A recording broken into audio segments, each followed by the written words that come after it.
Durante el fin de semana se adelantó el cabildo abierto para el estudio del POT, donde raizales, veedores y la comunidad en general dieron sus opiniones frente al tema.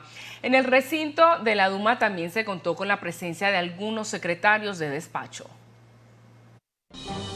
Teniendo en cuenta que el proyecto de ordenanza Plan de Ordenamiento Territorial POT fue asignado a la Comisión del Plan, desde donde se debe realizar un proceso normativo, se llevó a cabo un cabildo abierto en el cual se le dio participación activa a la comunidad. Dicho evento se realizó el pasado 29 de julio en la Asamblea Departamental. Cabe resaltar que la normativa habla explícitamente que previo al inicio del estudio del plan de ordenamiento territorial se debe escuchar a la comunidad a través de dos cabildos. Un cabildo inicial que está tomando lugar el día de hoy desde la Duma departamental, en la cual se escucha a toda la comunidad sus peticiones, necesidades, requerimientos y visiones de territorio que quieran destacar, y dentro de 10 días la asamblea deberá convocar para poder tener a la administración departamental dando respuesta a cada una de las dudas, a cada una de las necesidades y visiones que hoy ha manifestado la comunidad para ver cómo la acopla a ese programa o ese proyecto de POT. Por su parte, dos de las ponentes en el cabildo dieron su perspectiva sobre el evento. Porque estos espacios son para que los ciudadanos puedan hacer observaciones, puedan hacer preguntas pertinentes al tema específico del plan de ordenamiento territorial. Y lo primero que decidió la Asamblea era que ni los diputados ni los funcionarios iban a participar. Entonces, ¿quién es el interlocutor? O sea, ¿con quién vamos a conversar? ¿Quién va a dar respuesta a las inquietudes? Dicen, no, en la próxima sesión. Resulta que ya en la próxima sesión son pronunciamientos oficiales. Entonces, ¿en qué momento se da como ese diálogo? Bueno, lo que queríamos demostrar o argumentar es la preocupación que tiene el pueblo raizal acerca de todo el tema del POT. Si no es bien conocido por todos lo del pueblo raizal, estamos perdiendo nuestras tierras, y una forma que exigimos es que de este POT se haya una organización donde no haya una afectación hacia el pueblo raizal. Si no es de conocimiento de muchas personas, el convenio 169 habla sobre su articulado 7, habla de que cualquier modificación que se van a hacer en los pueblos étnicos debe ser consultado por el pueblo raizal y debe de ser la participación del pueblo raizal, y que en esa medida no haya afectación sobre supervivencia. Se resalta que el presidente de la comisión hizo una aclaración anunciando que en días pasados recibió una comunicación en la cual no está conciliada en su totalidad el POT desde la Corporación Ambiental, por lo cual el proceso indica que ni siquiera tenía que llegar a la Duma departamental, sino subir al ministerio para realizar las conciliaciones pertinentes. Hoy la institución educativa Brooks Hill conmemoró el Día de la Emancipación con elementos representativos de la cultura, historias y actos cívicos. Le mostraron los estudiantes la importancia de mantener vivas las tradiciones. Con un stand de elementos representativos de la comunidad étnica raizal y diferentes actividades, el colegio Brooks Hill conmemoró el Día de la Emancipación. Como raizal nativo autóctono de esta cultura sanandresana, nos identificamos con nuestros ancestros, con nuestro suelo, y la gran mayoría de nuestros chicos son nativos isleños y estamos en una vecindad que es netamente de la cultura autóctona de la isla. Por eso hemos decidido demostrar a los chicos, mostrarlos, hacerles llegar cosas de nuestros pasados, cosas que nos han identificado, cómo hacíamos las cosas, cómo era ese proceso antes de nuestra actualidad. Para las docentes es importante que los estudiantes aprendan y conserven las tradiciones. Para mí es muy importante decirle y demostrarle a los alumnos de hoy cuáles son su cultura, la cultura de sus ancestros, porque un pueblo que no tiene una cultura es un pueblo que apenas está existiendo, más no viviendo. Y Dios nos creó para vivirlo bien, vivir una vida bien sana y para Él.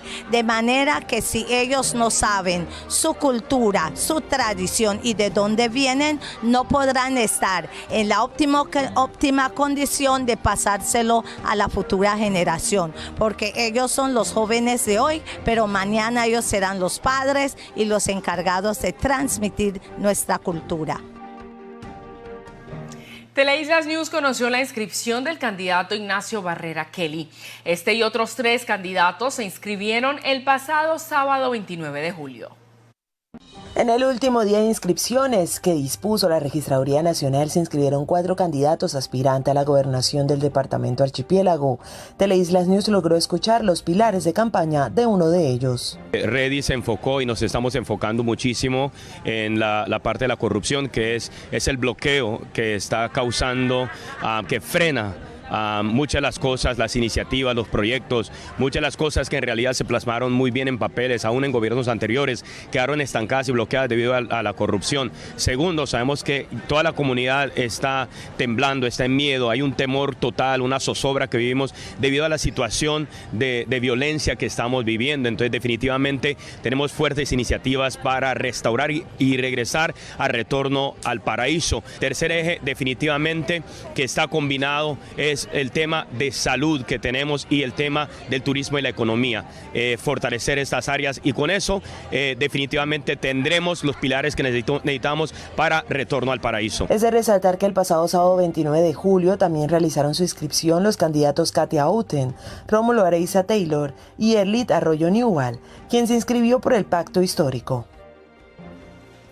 Tras varias reuniones en la Casa de la Cultura del Centro, al parecer se estableció una posible fecha de entrega del inmueble.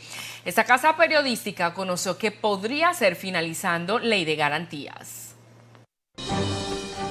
Un encuentro se llevó a cabo con la Contraloría Nacional y Departamental, en donde se reunieron también secretarios de Cultura e Infraestructura y miembros de la Fundación Casa de la Cultura Narten. Se realizó un seguimiento allá de compromisos que se habían propuesto para la entrega del inmueble.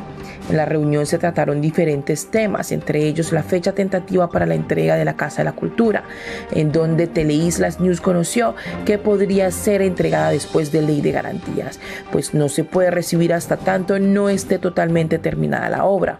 La reunión también contó con la participación de Carlos García, representante ante la Unidad de Gestión de Riesgos y Desastres y quien se encarga de la construcción de obras. Artesanas y representantes de las posadas nativas también estuvieron presentes. Como medida para contrarrestar la contaminación auditiva, entidades de la isla desplegarán un plan de control de altoparlantes. Autoridades del departamento se reunieron con la Corporación Ambiental Coralina en una mesa de trabajo con el propósito de implementar estrategias para la creación de un plan de acción que permita controlar los altos volúmenes de los equipos altoparlantes pick-up. Realizar los controles de los diferentes dispositivos altoparlantes que generan perturbación sonora en la isla. Por parte de la Secretaría de Gobierno ya se ha destinado el establecimiento para poder almacenar los elementos decomisados, así como la disposición de la Policía Nacional para iniciar los procedimientos pertinentes. De igual manera se ha entablado conversación con los diferentes jurídicos de las instituciones en el marco de cada una de las competencias para que cada una de las instituciones pueda desarrollar su actividad plenamente marcada en el tema de ruido. Las instituciones desarrollaremos los operativos para darle cumplimiento a lo establecido en la norma. En el Comité Interinstitucional de Ruido, todos los actores manifestaron la importancia de aplicar las normativas con claridad para empezar a hacer seguimiento y fortalecer el sistema de vigilancia a los propietarios de los equipos altoparlantes. Todo un éxito fue el Gospel and Spiritual Fest en la primera iglesia bautista, una de las actividades contempladas dentro de la celebración de la Semana de la Emancipación. El gozo fue notorio entre quienes asistieron. La buena energía se vio y se sintió en la noche del Gospel and Spiritual Fest. La actividad en el First Baptist Church fue todo un éxito. Los participantes vistieron hermosos atuendos africanos y lucieron peinados que representan la cultura afro. La noche estuvo llena de magia y emoción, pero sin duda lo más destacado fueron las melodiosas voces de los distintos coros. Cada uno de ellos deleitó al público con alabanzas llenas de espiritualidad y devoción. Fue una experiencia única en la que todas las personas se sintieron conectados y conmovidos por la música y la fe. Pienso que es una tarde bendecida porque todos sabemos que como raizales en las distintas iglesias y congregaciones tenemos voces bendecidas para cantar y alabar a Dios. Me siento feliz porque el programa está súper bueno y todos estamos contentos. Me siento bendecida, muy bendecida. Todos los coros que están cantando me están bendiciendo. Siento mucho que más personas no hayan asistido. Se lo perdieron porque está muy, muy bueno. Este festival celebró la diversidad cultural y religiosa, destacando la importancia del gospel y los cantos espirituales en la adoración. Cada coro demostró un talento excepcional y transmitió un mensaje de amor y esperanza a través de la música. La congregación fue cautivada por las armonías y letras emotivas y no había nadie que no estuviera emocionado y conmovido por el poder de la música gospel. Para superar los retrasos en la convalidación de títulos de educación superior, el Ministerio de Educación Nacional pone en marcha una nueva estrategia. Con el objetivo de superar el rezago en el proceso de convalidación de títulos de educación superior, el Ministerio de Educación Nacional ha priorizado la atención de recursos de reposición y de apelación y dispuso una revisión periódica para garantizar la eficiencia en las respuestas a solicitudes de los ciudadanos. Según cifras entregadas por el Ministerio de Educación Nacional con corte el 28 de julio de 2023, se tiene un total de 7.329 solicitudes en proceso, de las cuales 4.110 solicitudes iniciales, 2.319 recursos de reposición y 900 recursos de apelación. Situación que deberá solventarse en los siguientes meses con el plan de contingencia que se ha implementado. El nuevo plan de trabajo incluye la capacitación y aumento del personal encargado de este proceso en sus diferentes etapas. Se ha otorgado especial atención a las quejas del público y al mejoramiento del servicio brindando a la ciudadanía a través de citas de atención virtual, de orientación personalizada sobre el trámite y participación de grupos focales coordinados en embajadas de Colombia en otros países. La estrategia de descongestión ha permitido resolver casos pendientes de recursos de apelación de vigencias anteriores, abarcando el periodo desde 2016 hasta 2020, con alrededor de 2.000 solicitudes de estos recursos. En este primer año de gobierno se han resuelto 17.729 trámites. Hasta ahora seguimos con Millicent O'Neill y las noticias del municipio de Providencia y Santa Catalina.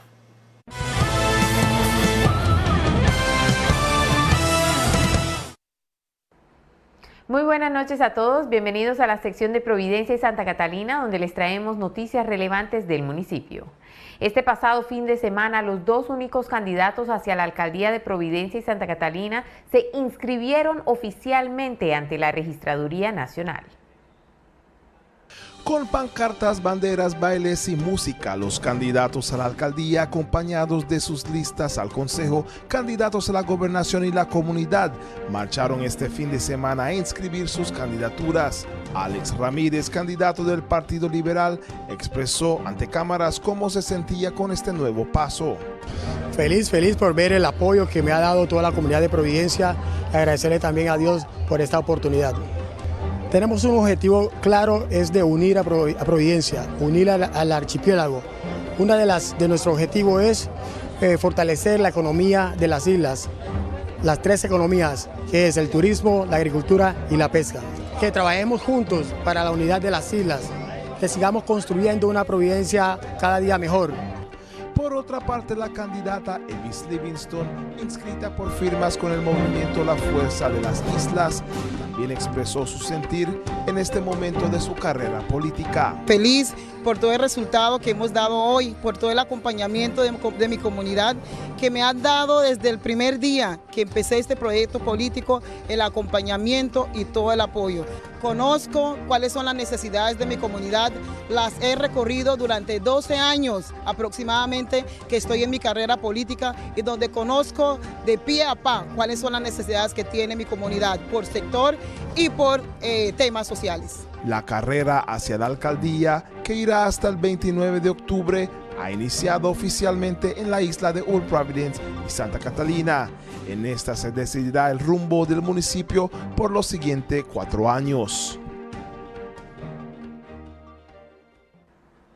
Por otra parte, en recientes días se llevó a cabo la mesa de diálogo y concertación entre la Federación de Pescadores, la AUNAP, los Ministerios de Minas y Hacienda, DIMAR, entre otros. En la mesa interinstitucional de concertación y diálogo con la Federación de Pescadores, retomada este año, se vienen discutiendo temas importantes para el desarrollo de la pesca en el municipio.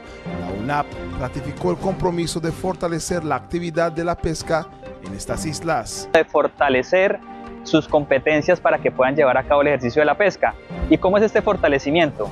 A través de una inversión de 20.000 millones de pesos para la consecución de 5 embarcaciones para la pesca artesanal tecnificada.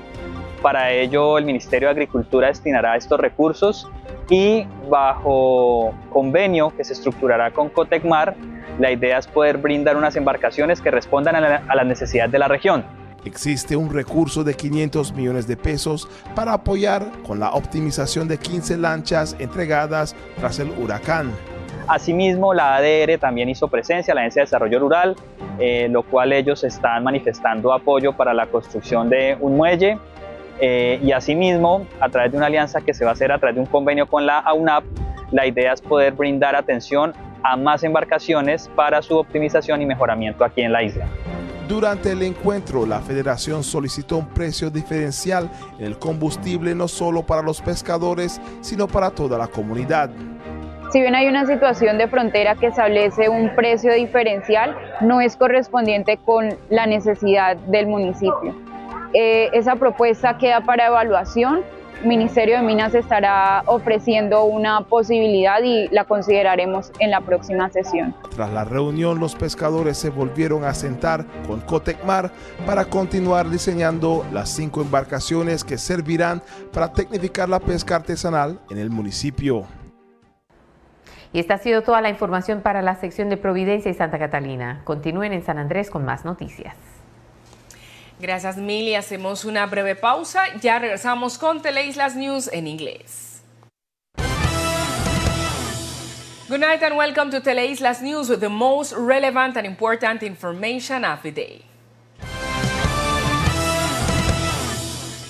A significant cocaine seizure was achieved by the National Police when more than 1,500 kilograms of the narcotic substance was found in boxes of fruits and vegetables. 1,528 kilograms of cocaine were seized by the National Police in alliance with the DEA and the INL after being intercepted on a cargo flight arriving on the island. The National Anti-Narcotics Directorate, headed by the Brigadier General Nicolás Zapata, announced that the drugs were destined for United States. The merchandise leaves the city of Cali on a cargo flight. From there, we profile it with our anti-narcotics colleagues of the target selection. When we arrive at the warehouse, after having suspicions about the shipment, we started the verification, and indeed we found more than 1,300 rectangular packages that in the interior, once the PIPH test was done, that is to say the scientific test, we realized that this was cocaine hydrochloride. We have already identified the company that sent it from Cali, and we have activated all the intelligence mechanism in the Pacific zone of the country to determine who is behind the shipment of this drug. This is narcotic is valued at more than $4,700,000, which is about 12,000 million pesos. It is also noted that the drug will be transported to the interior of the country for subsequent incineration.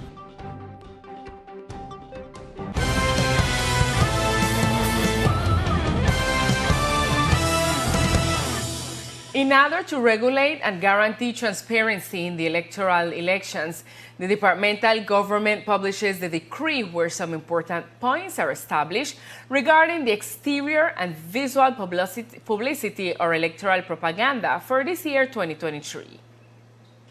The Secretary of Government spoke with Teleislas News about Decree 0558 of July 27, where they regulate the exterior, visual, political advertising or electoral propaganda for this 2023 that can be used by political parties, political movements with legal status, social movements, and significant groups.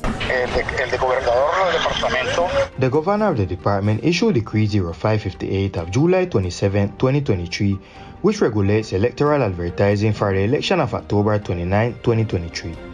This has certain limits for the parties. At least the parties, social movement, significant citizen groups who are allowed 12 billboards with an area of 48 meters, 3 mural type advertising elements with an area of 6 meters, and 15 elements of electoral propaganda for public transportation. Electoral advertising is not allowed in temples, road signs or dividers, traffic lights, departmental roads, parks or small squares. It cannot be less than 15 meters from public establishment or less than 50 meters from polling stations. The objective is to guarantee the security and transparency of the electoral elections of October 29 of 2023. And during the weekend, the open meeting for the study of the pot was held, where Raizal's overseers and the community in general gave their opinions on the issue. Some office secretaries were also present at the meeting. Taking into account that the draft ordinance, the Territorial Ordinance Plan POT, was assigned to the Plan Commission for where a normative process must be carried out, an open meeting was held in which the community was given active participation. This event was held on July 29th in the Departmental Assembly. Cabe resaltar que la normativa habla. It is worth mentioning that the regulations specifically state that prior to the start of the POT study, the community must be heard by means of 2 town meetings. An initial town meeting that is taking place today in the Departmental Duma, in which the entire community is heard. Their requests, needs, requirements, and vision of the territory that they want to highlight. And within 10 days, the Assembly must convene again in order to have the departmental administration respond to the doubts, needs, and vision that the community have expressed today to see how it can be included in the POT project. For their part, 2 of the speakers at the town hall gave their perspective on the event. Porque estos espacios son para que los ciudadanos. These spaces are for the citizens to make observations, to ask pertinent questions about the land use plan. But the first thing that the Assembly decided was that neither the deputies nor the officials were going to participate. Therefore, who is the representative with whom we are going to talk? Who is going to give answers to the concerns? They say that it will be in the next session, but in that session, there will already be official pronouncements. So at what moment is this dialogue going to take place? It's important to know that anything that or decision they want to take over our territory, they have to be consulted by the people. And if it will be affected their life or their culture or whatsoever, then we have to be right there to take the right decision. What we was talking about is the environment, the affectation, what this will have if in case they modify it, what affect our Raizal people. So what we are talking to is about the construction, what they have around the whole island, and more when they invade the environment part. So, and also the culture, because we custom to have space in our yard with our children and things like that. So when we are lost in territory, we are lost in several things that is very important, like the cultural part and the social part in all aspects. So that is what we are talking about, this man recover back of our land. It is highlighted that the president of the commission made a clarification announcing that in recent days he received a communication in which the pot is not fully reconciled from the Environmental Corporation, so the process indicates that it did not even have to go to the Departmental Duma, but to go up to the ministry to make the relevant conciliations. And today, the Brooks Hill Bilingual School commemorated Emancipation Day with elements that represent the culture, stories, and civic acts. They show the students the importance of keeping traditions alive. With a stand of items that represent the ethno-Raizal community and different activities, the Brooks Hill Bilingual School commemorated Emancipation Day.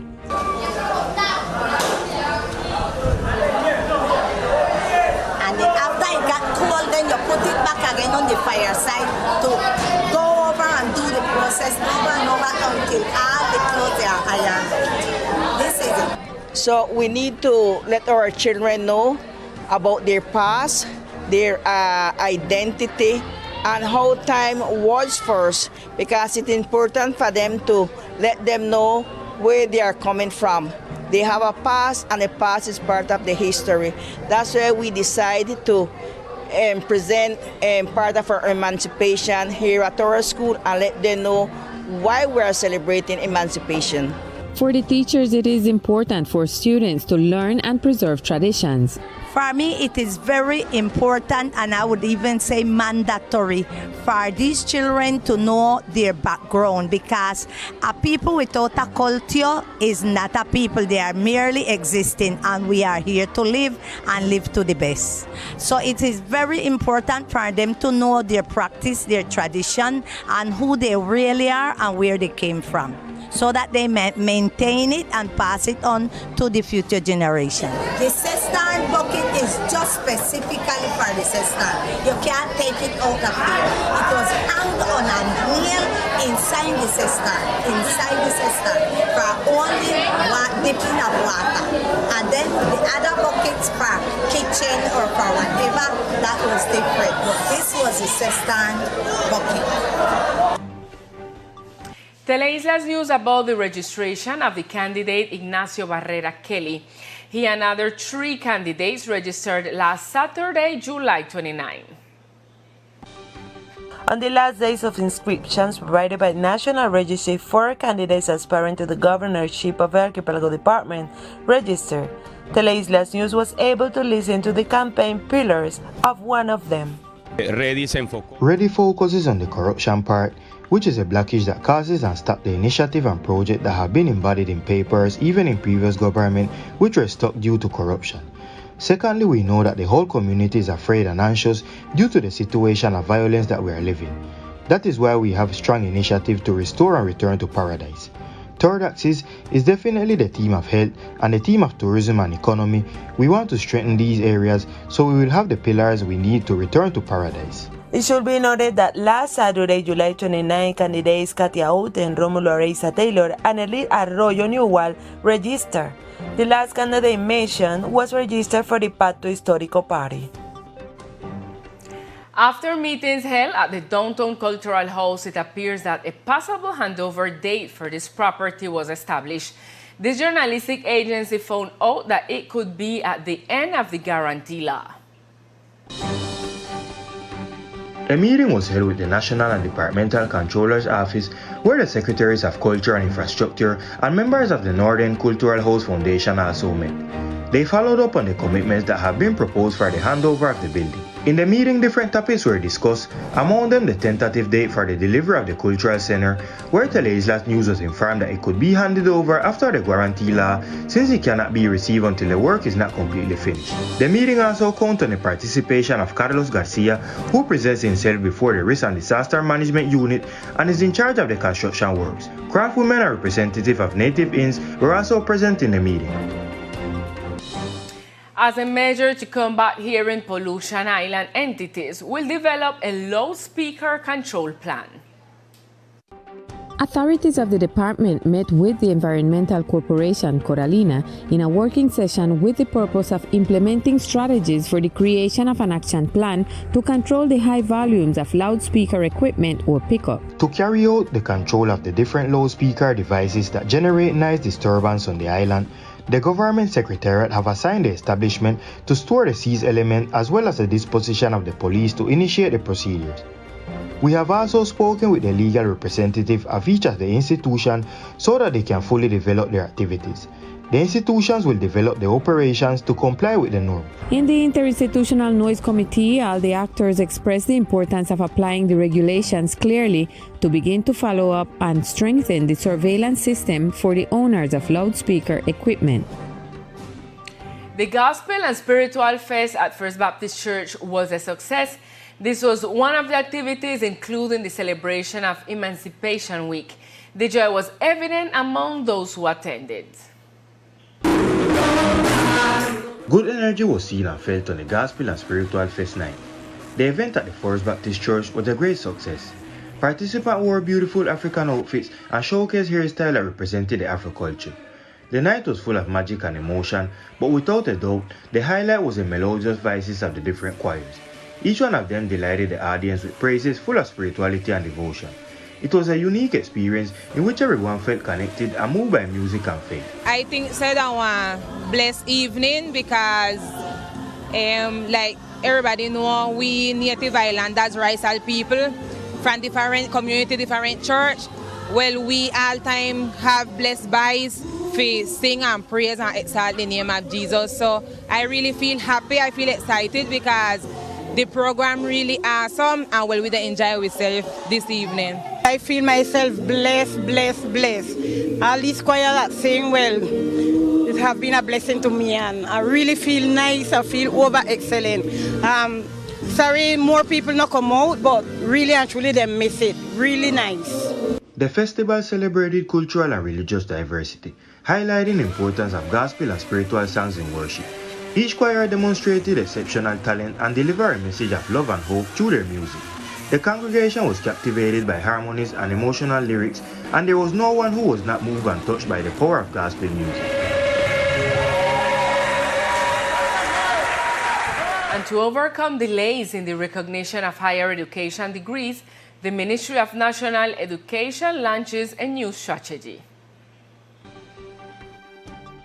With the aim of overcoming the backlog in the process of recognition of higher education degrees, the Ministry of National Education has prioritized the attention of requests for reconsideration and appeals, and a periodic review has been arranged to ensure efficiency in the responses to citizens' requests.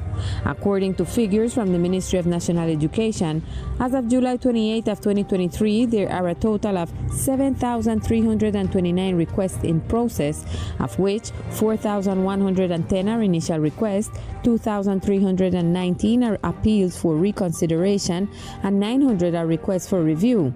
A situation that must be solved in the following months with the contingency plan that has been implemented. The new work plan includes training and increasing the number of personnel in charge of this process in its different stages. Special attention has been given to complaints from the public and to improving the service provided to citizens through virtual appointments for personalized guidance on the process and participation of focus groups coordinated by Colombian embassies in other countries. The decongestion strategy has allowed resolving pending cases of appeals from previous years, covering the period from 2016 to 2020 with about 2,000 requests for this resource. In this first year of government, 17,729 procedures have been resolved.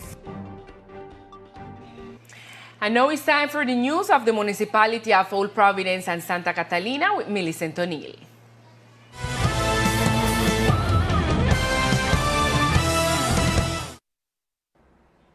Good evening to all our viewers. This is the most relevant information from Old Providence and Catalina. This past weekend, the only two candidates for the mayoralty of Old Providence and Santa Catalina were officially registered at the National Registrar's Office. With banners, flags, dances, and music, the mayoral candidates, accompanied by their list for council, candidates for the governorship, and the community, marched this weekend to register their candidacies. Alex Ramirez, candidate for the Liberal Party, expressed before cameras how he felt with this new step. Feliz por ver el apoyo. Happy to see the support that the entire community of Providence has given me, and also thankful to God for this opportunity. We have a clear objective, which is to unite Providence, to unite the archipelago. One of the objectives is to strengthen the economy of the island, the three economies, which are tourism, agriculture, and fishing. Let's work together for the unity of the islands to continue building a better Providence every day. Una Providencia cada día mejor. On the other hand, the candidate Evis Livingston, registered by signatures with the movement The Force of the Islands, also expressed her feelings at that moment. Feliz por todo el resultado que hemos dado. I am happy for the results that we have shown today and for all the support that my community have offered to me. A support that they have given me since the first day I started this political project. I am happy for the accompaniment and all the support. I am a daughter of these islands, and I know what are the needs of my community. I have visited the neighborhoods for about 12 years throughout my political career, and that is how I recognize from head to toes what are their needs by sector and what are the social issues. The race for mayor that will run until October 29 has officially begun on the islands of Old Providence and Santa Catalina. This will decide the course of the municipality for the next 4 years.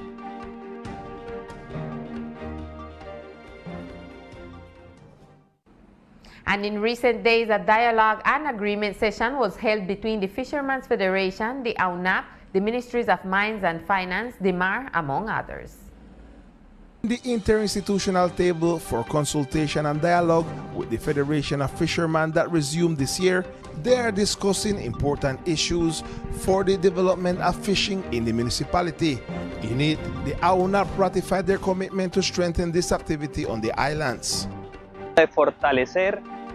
Strengthen their skills so that they can exercise the activity of fishing. And how is this strengthening?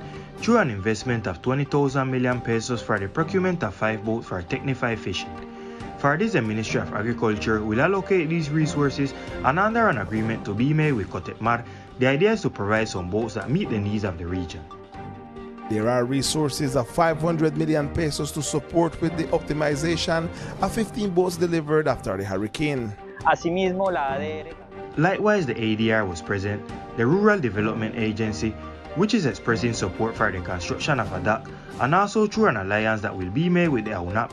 The idea is to be able to provide attention to more boats for its optimization and improvement here on the island. During the meeting, the Federation requested a differential price in the fuel not only for fishermen, but for the whole community. Si bien hay una situación de frontera. Although there is a border situation that establishes a differential price, it does not correspond to the needs of the municipality. This proposal remains for evaluation. The Ministry of Mines will be offering a possibility, and we will consider it at the next session. After the meeting, the fishermen sat down again with Cotetmar to continue designing the 5 boats that will be used to technify artisanal fishing in the municipality.